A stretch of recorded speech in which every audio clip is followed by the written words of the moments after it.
खबर। पश्चिम बंगाल में ममता बनर्जी के खिलाफ अब एक और खेला हो गया है।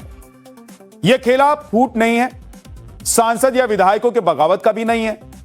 यह खेला नोट का है, पैसे का है, टीएमसी की तिजोरी का है, टीएमसी की पार्टी फंड का है। बगावत के बाद अब टीएमसी में फंड पर जंग शुरू हो गई है, क्योंकि टीएमसी में अब लड़ाई सीधे तिजोरी तक पहुंच गई। ममता बनर्जी की पार्टी के 876 करोड़ के खजाने पर किसका हक है?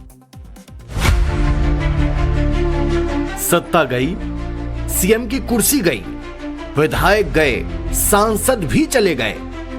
अब क्या ममता बनर्जी के हाथ से पार्टी का पैसा भी निकल जाएगा? तृणमूल में नई तकरार, तिजोरी पर किसका अधिकार? टीएमसी के 876 करोड़ पर अब किसका कब्जा? अब टीएमसी की तिजोरी पर किसका कंट्रोल रहेगा?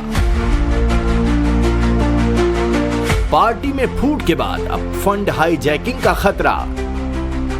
क्या सच में टीएमसी के सभी बैंक खाते फ्रीज होने वाले हैं? एक लेटर, सैकड़ों करोड़ और टीएमसी का सबसे बड़ा ट्विस्ट। 876 करोड़ का सवाल, तिजोरी की चाबी आखिर किसके पास? अब बड़ा सवाल यह है कि क्या अब पार्टी का खजाना भी ममता बनर्जी के हाथ से निकल सकता है?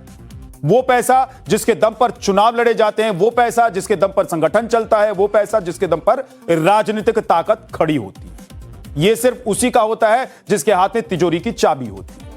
टीएमसी की वही तिजोरी अब पार्टी में नई लड़ाई की वजह बन गई। तृणमूल कांग्रेस के बड़े नेता और ममता सरकार में मंत्री रहे अरूप विश्वास, जिसे बंगाल में कुछ लोग मेस्सी मेस मैन के नाम से भी जानते हैं, उन्होंने कोलकाता में एचडीएफसी बैंक की सेंट्रल प्लाजा ब्रांच को एक चिट्ठी लिखकर पार्टी के सभी अकाउंट्स को फौरन फ्रीज करने की मांग की।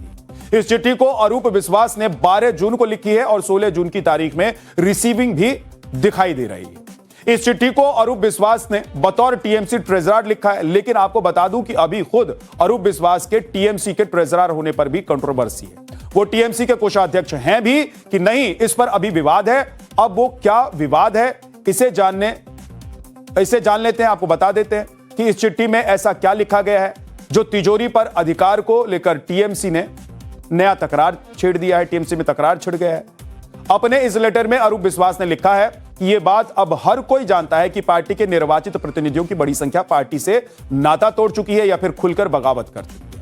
28 सांसदों में से 20 और 60 विधायकों में से 58 अब पार्टी के साथ नहीं है। ऐसे हालात में पार्टी के कामकाज, उसकी संपत्तियों, अधिकारों और प्रबंधन को लेकर गंभीर कानूनी और व्यवहारिक विवाद खड़ा हो गया है। मुझे आशंका है कि बागी नेताओं के साइन वाले जो चेक अभी प्रचलन में हैं या उनके पास सुरक्षित हैं, उनका दुरुपयोग किया जा सकता है, क्योंकि उनके अधिकारों पर अब सवाल खड़े हो चुके हैं। जब तक स्थिति पूरी तरीके से स्पष्ट नहीं हो जाती है, तब तक खाते से किसी भी तरह से डेबिट लेन देन, यानी कि पैसे निकालना या खाते के संचालन से जुड़े किसी भी बदलाव की इजाजत नहीं दी जाए। एक बार सुनो। वो ट्रेजरर थे, वो जरूर कुछ सोचे होंगे बोल के ये दिया है। इसका जवाब अरूप विश्वास दे सकता है, लेकिन ऐसा प्रक्रिया अरूप विश्वास अगर किया है तो ट्रेजरर के हिसाब से जरूर उनको कुछ लगा होगा, इसलिए उन्होंने किया है। वो जो किया है वो सही किया है। वो समझते हैं कि अकाउंट फ्रीज करना जरूरी है, इसलिए वो किया है। अरूप विश्वास ने एचडीएफसी बैंक को चिट्ठी लिखकर पार्टी के खातों को फ्रीज करने की मांग की है। दलील यह दी गई है कि पार्टी के भीतर असली मालिक कौन है, इस पर विवाद है। चिट्ठी में अरूप विश्वास दावा करते हैं कि पार्टी के भीतर गंभीर टूट हो चुकी है। अब सोचिए, एक राजनीतिक दल जो 4 मई से पहले तक पूरे बंगाल पर शासन कर रहा था, वो आज बैंक को यह समझाने में लगा हुआ है कि भाई साहब, फिलहाल किसी को पैसा मत देना, पहले तय हो जाने दीजिए कि पार्टी आखिर है किसकी। यही तर्क देते हुए बैंक से सभी डेबिट ट्रांजैक्शंस, फंड ट्रांसफर और खातों के संचालन पर रोक लगाने की मांग की गई है। अब जरा टीएमसी के उस तिजोरी का आकार भी समझिए जिस पर लड़ाई छिड़ी हुई है। सूत्रों के मुताबिक तृणमूल कांग्रेस के अलग अलग बैंक खातों में कुल 625 करोड़ 79,87,264 रुपए जमा है। इसके अलावा तृणमूल कांग्रेस ने अलग अलग बैंकों में 250 करोड़ 77,28,322 रुपए की फिक्स डिपॉजिट यानी कि एफडी करा रखी है। अगर बैंक बैलेंस और फिक्स डिपॉजिट को जोड़ दिया जाए तो पार्टी के पास बैंकों में कुल 876 करोड़ 57,15,586 रुपए हैं। और इतना ही नहीं, ऑडिट रिपोर्ट में 50 करोड़ रुपए के चेक भी दर्ज है। वहीं पार्टी के हेडक्वार्टर और रीजनल ऑफिस में 31,28,028 रुपए नगद के रूप में मौजूद है।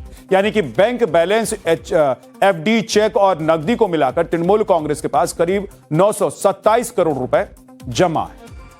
यानी कि कुल मिलाकर 900 करोड़ से ज्यादा का फंड है। अगर इस पर कंट्रोल चल गया तो ममता और अभिषेक के लिए बड़ा झटका होगा।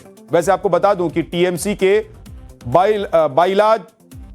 बाइलॉज के मुताबिक पार्टी के ट्रेजरर और चेयरपर्सन के साइन से पैसा निकलता है। तृणमूल कांग्रेस के संविधान के मुताबिक ट्रेजरर फंड्स का इंचार्ज होता है। बैंक अकाउंट्स को नेशनल वर्किंग कमेटी या फिर स्टेट एग्जीक्यूटिव कमेटी के रिजोल्यूशन से ऑपरेट किया जाता है।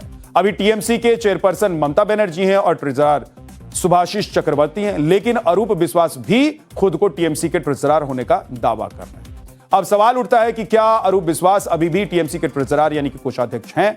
टीएमसी सूत्रों के माने तो 5 जून 2026 को पार्टी की नेशनल वर्किंग कमेटी की बैठक हुई थी और उस बैठक में अरूप विश्वास को कोषाध्यक्ष पद से हटा दिया गया था। उनकी जगह सुभाषिष चक्रवर्ती को टीएमसी का नया ट्रेजरर बनाया गया। बावजूद इसके उन्होंने खुद को कोषाध्यक्ष बताते हुए अकाउंट फ्रीज करने का लेटर लिखा है। अब ये कोई मोहल्ला समिति का खाता तो है नहीं कि सचिव भाग गया तो नया सचिव बना देंगे। फंड है जिसके सहारे चुनाव लड़े जाते हैं, पोस्टर लगते हैं, पार्टी ऑफिस चलता है। राजनीति में एक पुरानी कहावत भी है, जहां खजाना होता है वहीं असली उत्तराधिकारी की लड़ाई होती है। जैसे पहले किसी राजा को अगर युद्ध में हार मिलती थी तो सबसे पहले उसके महल पर नहीं, खजाने पर कब्जा होता था। अभी टीएमसी के अंदर भी वही सब चल रहा है।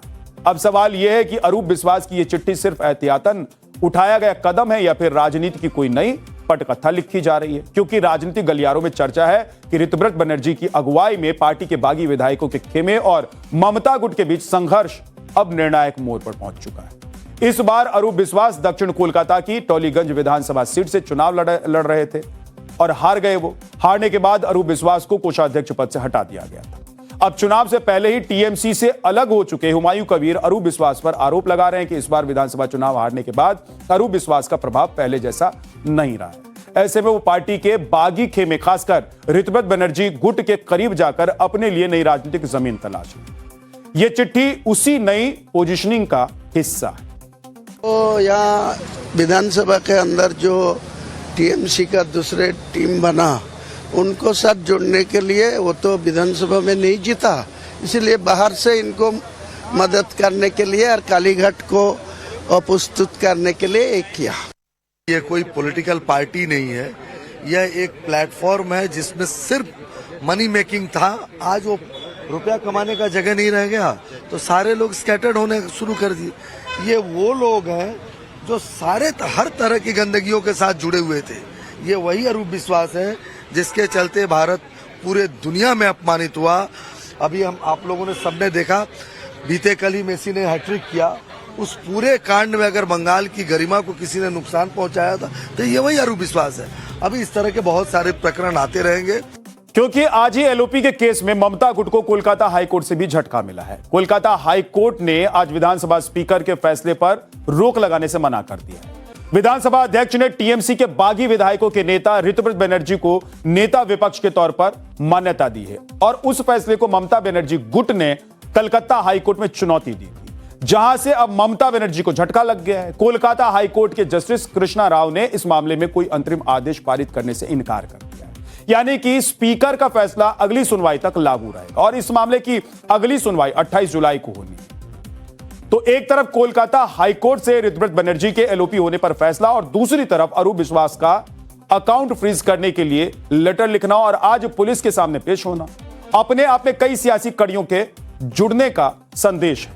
क्योंकि अर्जेंटीना फुटबॉलर लियोनेल मेसी के कोलकाता दौरे और सॉल्ट लेक स्टेडियम में हुई भगदड़ केस में 3 बार समन मिलने के बाद भी वो पेश नहीं हुए थे।